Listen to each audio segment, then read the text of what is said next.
For more on this, let's bring in Matthew Holmes. He's the Executive Vice President and Chief of Public Policy at the Canadian Chamber of Commerce. Matthew, thank you so much for making time for us. Great to be with you, Deanna. Matthew, we've seen the federal government step in with new promised supports for the steel industry. Are these measures, the words that Mark Carney was saying, a clear sign that the pain from steel and aluminum tariffs is actually hitting Canadian businesses and workers in a bigger or more impactful way than before? Well, certainly the punitive tariffs out of the United States targeting steel and aluminum, auto parts, and some other sectors, these are coming in under what are called the 232 tariffs, and they target very specific sectors. Those are being felt quite acutely by the steel producers in Canada. These are the steel mills. They employ tens of thousands of workers, same with aluminum. And many communities rely on these workers, these high-paying jobs, these quality skills that also provide an essential service and material to other parts of our economy. So the impacts have been felt. The steel producers have seen a 30% drop in their exports to the United States since May. And they've been very clear in their communications to the government that they need more interventions and more supports. And so this week we saw some more details on what the government's willing to do about that. Let's talk about some of the specific actions the government has done or has committed to doing.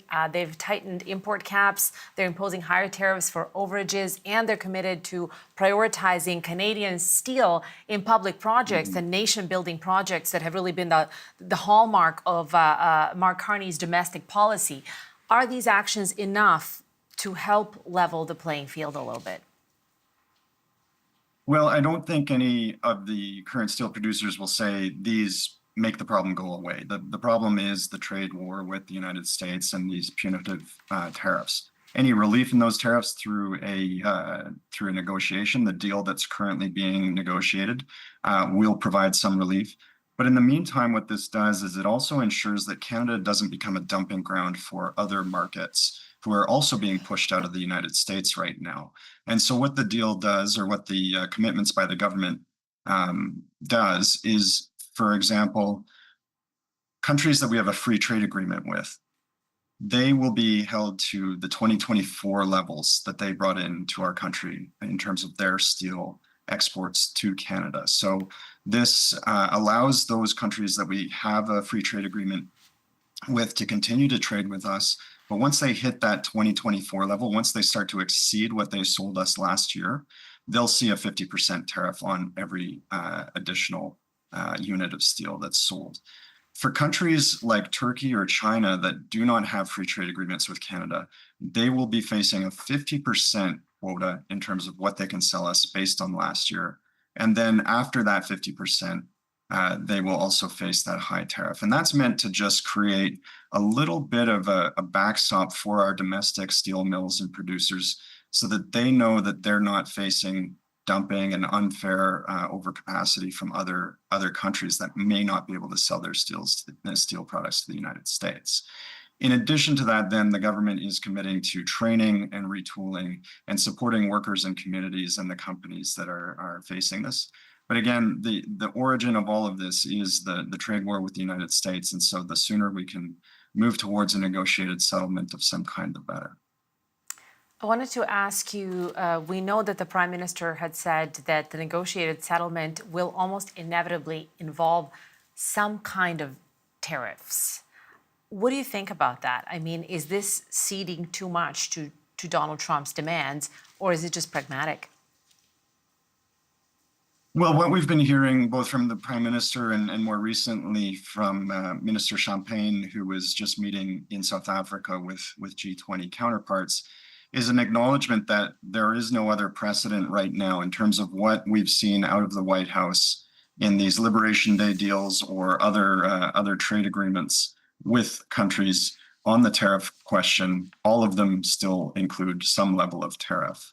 If you stand back and look at Canada, we have the USMCA, the CUSMA deal, as we call it. And that deal, if you're compliant with that deal, you still have tariff-free access to the United States, except for the 232 tariffs that are targeting certain sectors. So What we need to do is look at this on two parallel tracks. One is, what is the trade deal we're negotiating right now to try and bring some of that pressure down on those sectors that are being targeted? In the meantime, as early as this week, as late as October, we'll be opening up the CUSMA discussions for review and renewal in 2026. And it will be critically important that Canada continues to have that level of privileged access, tariff-free, to the United States. So that will be key for all industries across Canada, agriculture and agri-food, and other sectors that are highly reliant on that relationship. This is what I wanted to ask you about CUSMA. Are we focusing too much on the current set of negotiations to have some sort of a trade deal by August 1st, given that CUSMA is, as you just outlined, so important? Should we be looking ahead to that as something that's the most important thing? Well, that is a very important thing. It's statutory that it will be opened up in October for review by all three parties, and then in 2026 will be presumably either renegotiating or affirming the current agreement as it is. So that remains to be seen.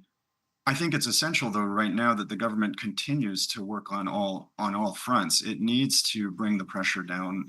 It needs to push back on this current trade war with the United States. And so forcing a deal, trying to move towards that August 1st deadline or whatever the final deadline, but getting a good deal for Canadian business is essential in the short term. In the medium term, of course, looking to CUSMA, that comes no matter what. And so that will be a priority. And then in the longer term, some of the efforts that the government's making to build trade infrastructure, to build big things, to bring down internal trade barriers so that our economy is more self-sufficient, self-reliant, and has more diversified options so that we're not so exposed to the United States market.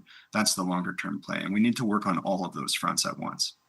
Matthew, thank you so much for your insight. Really appreciate your time. Thanks, Deanna. Take care. That was Matthew Holmes with the Canadian Chamber of Commerce.